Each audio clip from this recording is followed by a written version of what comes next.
Listen, we like close games. You know, when it's late at night, nothing beats your juices flowing faster than a game that's within 5 points in the last 5 minutes. And that's what we had tonight as we welcome you here to Sixers Postgame Live, brought to you by Cure Auto Insurance, Amy Fiddle and Mark Jackson. And woo, they love to make it interesting.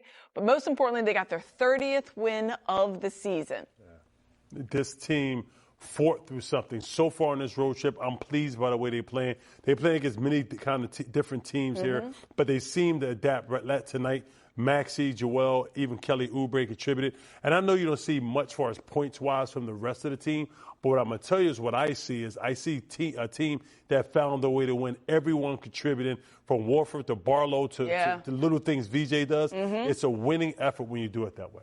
Yeah, I mean, this was a hard-fought game at the end. They won by 6. They were up I think at 19 right? Yeah, 19 at one point.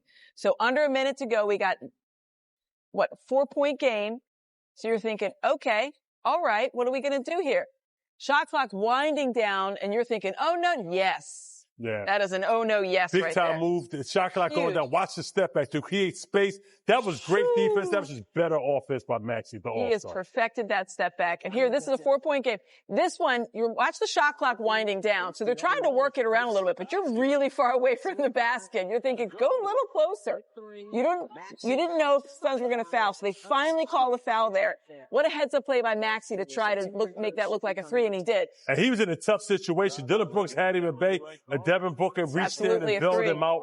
But, Dillon Brooks is very frustrated because Maxey was struggling. Later shot clock, but we will take it. Yeah, he got behind him, so Dillon Brooks had nothing to do except for foul him. Maxey's smart enough to put it up for the 3. He made all 3 free throws, and then Dillon Brooks fouls Joel Embiid right there. Watch this. A lot of noise. A lot of chit-chat from Dillon Brooks. I mean, did he think that wasn't going to be it literally just gave him an arm bar right to his forehead. Absolutely. But that's what Dillon does. He gets under people's skin. And believe it or not, it actually helps teams he's played on become more successful. He's actually done more for that team, like he said earlier, than KD did. Yeah, and he's actually having a very good year. But can we talk a little bit about the headbands? Yay or nay on Tyrese Maxey and Joel Embiid? We got to win now, so that they got to keep rocking. 33 points, exactly. 33 for Embiid and 29 for Maxey. But you saw there a little chippiness from Dillon Brooks. That's not a surprise. A lot of talking. If you've ever seen Dillon Brooks play basketball, it's always his kind of MO. But there was a lot of different guys that were in on it. Devin Booker gets in on it. So this is right before that. So Devin Booker took exception to that. For whatever reason. I don't know why. But he's like, wait, because you shot it? Because you were shooting from the... I mean, why would he get mad at that? He is salty right before that. You know what, though? I like seeing Devin Booker like that because that's not normally him. That hasn't been him. It is. He was rough, but, I like that Dillon Brooks, his big brother with him, so he's going to talk more. Yeah. And that does nothing with Joel and get Joel and be going even more. So I like it. I like when people bait Joel and get him angry. I think that, okay, enjoyed that. Those were Team USA teammates, by the way. But I think Joe's like, whatever. I think, and this is just me, and I would love to find out, I think because there's a lot of headbands on the Suns that those guys are like, well, we're going to rock the headbands. Because there's a lot of headbands on Joel Embiid does not wear a headband usually, and neither does Tyrese Maxey. They came out, we're like, what's that about?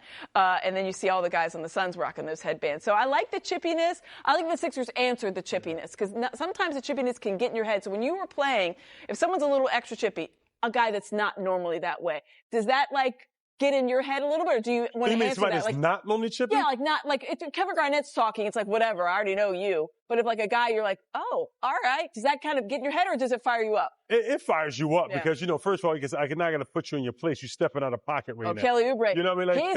He's known to do this once or twice. Now, this is an interesting fact. Those guys both went to Findlay Prep, which is a school in Nevada, a very, very prominent high school that produced a lot of NBA players. They were roommates at Findlay Prep. Really? Yes. I did not know that. And by the way, that was a flop by Dillon Brooks. Oh, 100%. But the thing is, the guy sold it, and I appreciate the sell. It was 100% a flop. The best is Kelly Oubre is like, yeah, that was on him, right? Oh, okay, I guess it wasn't. I guess it wasn't on him. I like it, though. I love this. He goes right back over there and smiles at him. These guys have known each other for 12 years. They roomed together in high school. He's following him around. That is There's only two ways to But answer the best that, way, really. I like how the refs like, hey, these two vets. Yeah. They're gonna talk a little bit, but they're gonna keep it basketball. Let's just let them be. I like the chippy game. Reminds me when I played. Nowadays, these guys are you don't have as like much before of the Lakers game, they all buddy hugging up LeBron. Hey, how you doing? Like, no. Yeah, usually you see the buddy after this. You didn't see a lot of buddiness after Not this at all. one, which is good. Sixers got their win, the 30th of the year. Let's check in now with Nick Nurse. Just what did it sort of take to pull out kind of not the prettiest game overall? Like what did it take to pull out? We played well, right? Like we played well, I thought. Did a lot of really good things, and then it was just kind of a weird second half, I thought. Lots of really strange plays, and not too many of them seemed to go our way, so we had to keep kind of hanging in there and just playing through the weirdness. We did okay. That initial separation, obviously in the second quarter, what did you guys do right, and what are the benefits for you for being able to stagger Tyrese and Joel? Yeah, that was the big thing. I think what we did right was we got stops and we rebounded everything and got out a little bit, right? Like the pace of the game changed for about 6 minutes there. And they just, again, they were doing it all at both ends. But I think the defense and rebounding is what got them going. And again, I think there's, Tyrese knows that's his time to create some offense for himself and his teammates. Asked about Trendon before the game. Just what did you think of his just playmaking? Yeah, rebounding? well, he's become a little bit more important now with the roster is, and then when one of those guys gets in foul trouble, he's got to be kind of another ball handler. But I thought he did a good job. He's starting to show a little bit of element of some toughness, kind of standing up to some of his physicality out there and stuff. But again, versatile enough to bring it and post, right? You can go kind of from one extreme to the other on offense, and he seems to fit pretty well with Joe just because of his passing and his spacing and things like that. A chance for you guys to get greedy on Monday? Yeah, for sure. Yeah, it's good. Obviously got a winning road trip here. I'm still kind of disappointed. The game in the second game in LA, but bounced back here tonight, played pretty well, and hopefully we can get ready to close out the road trip in Portland on Monday. What do you guys have to continue to try to do, in terms of just kind of creating continuity with the roster that you have, kind of moving forward? Yeah, I mean, I think we're still learning now, again, another set of kind of who's playing when and where and what the rotations look like. And I think, we've got, Watford subbing for Barlow. I think that could change a little bit with playing against bigger teams. This team plays 4 guards pretty much and wings consistently.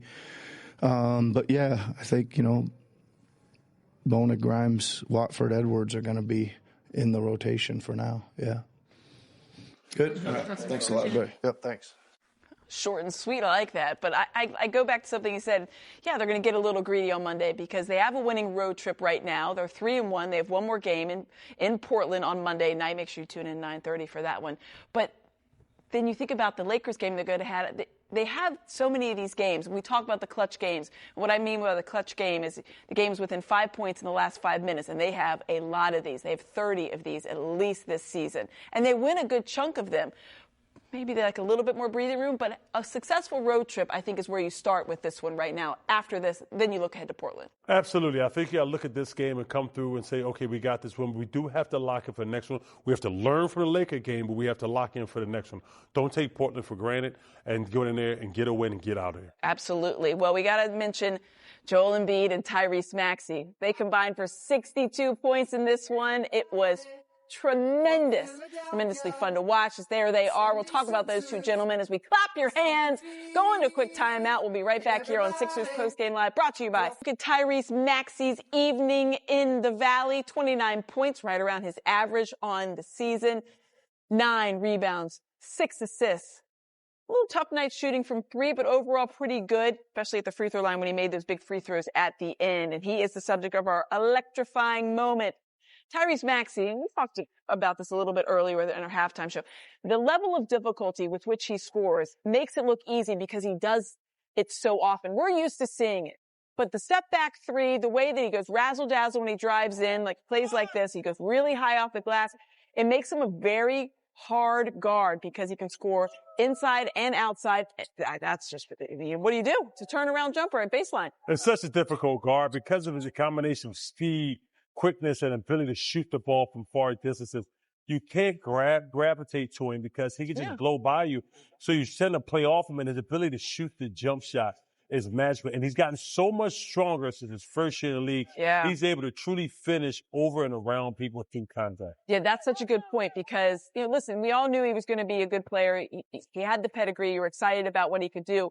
But I feel like the strength that he has shown, driving in, accepting contact, and powering through it, that's not an easy thing. And then adjusting as well. Like he drives in, takes the contact, absorbs it, but then is able to adjust whether it's going up and under or that step back or a fadeaway. Absolutely. He creates contact now. When he drives, he don't just drive flares to try to get open looks. He takes that first dribble and comes back into the contact to finish through the contact to force the referees either I'm going to call foul every possession or I'm not. But what that does to the defender, it makes the defender back off and kind of give him that free space to get a shot off. Well, he has a very good relationship with Trendon Watford, something that we all know, and that they're very close. They've known each other a long time. And this was a tremendous game for Trendon Watford. Yes, you're going to look at his box score and think, I don't know, but especially late, the way that he was able to affect the game. He had 3-pointers. He was coming up with blocks.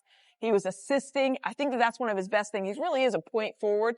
But defensively, he had the tall task of going against Devin Booker for a large amount of this game. He was guarding the Devin Booker people. That's what I'm saying. So he's not looked at as a big force. He's looked at as a playmaking part. Look at this pass. No-look pass here. He's doing this so much. And when I started to see this is the game before they left to go on that road trip, where he played him, Walker, and Bona together, and Grimes and VJ, and he was the point. So I love his versatility. He's really going to help Nick Nurse. And Maxey said it best. He's a connector. He allowed players to play off him. He just created because he's a basketball mind. Well, you look at some of these, and Trendon Watford was a guy earlier in the season that was getting some DNPs, very limited or low minutes. Now that Paul George is out for this, 20 more games at this point, you're seeing guys be able to step up. Dominic Barlow we'd seen since the beginning of the year, but now these are wing players who are stepping up and taking on that bigger role. How much do you like of them like accepting that role and really flourishing? Well, I think everyone is unique, Amy, with that being said. Barlow's more of an energy guy. He feeds off of the momentum of his superstars making little cuts. Watford's completely different. Watford is the ball is in my hand. Let me create for other. It kind of gives Coach Nick Nurse a playmaker on the floor without having to call plays. Just a basketball for savant where you just go ahead and play the game and everybody feeds off you. Now, that's easier said than done, but this Sixers team has seemed to recognize that's what he does, he brings to the table. So that's a skill that Nick Nurse can take full advantage of. Yeah, I mean, these are two players that probably were kind of like a bit of an unknown commodity coming in here. 100. And then you're thinking, I don't know what you're going to get from them. And you're seeing it. I mean, I think that those are two real gems as far as like what they found out there on that free agent market in the offseason. And they've really worked out. They seem to fit in very well with what the Sixers are trying to do. And I don't think that that's an easy thing to do at all times. And the best part about both of them, they guard. They play defense. They play one-on-one defense. They play good help defense. They're communicators. And they're so special. Like, when I was watching Watford get the rebounds, as soon as he got it, everybody, KYP, know your personnel. Everyone seen he got the rebound, they were just off to the races. They just sprinted the floor because they know he's pushing it and creating opportunities for them. So it makes your team faster to get up and down transition. Yeah, it was that getting up and down transition. These are two guys, bigger guys, fours or whatever. They run up and down the court as if they're guards, which really helps when they have a guy like Tyrese Maxey running that break. Absolutely. He can have guys that run with him and give him a little bit of extra support and help as well as size. All right, we're going to talk a little bit more about Kelly Oubre, the former Sun, showing out in the Valley. And this one, we'll check in on his night coming up here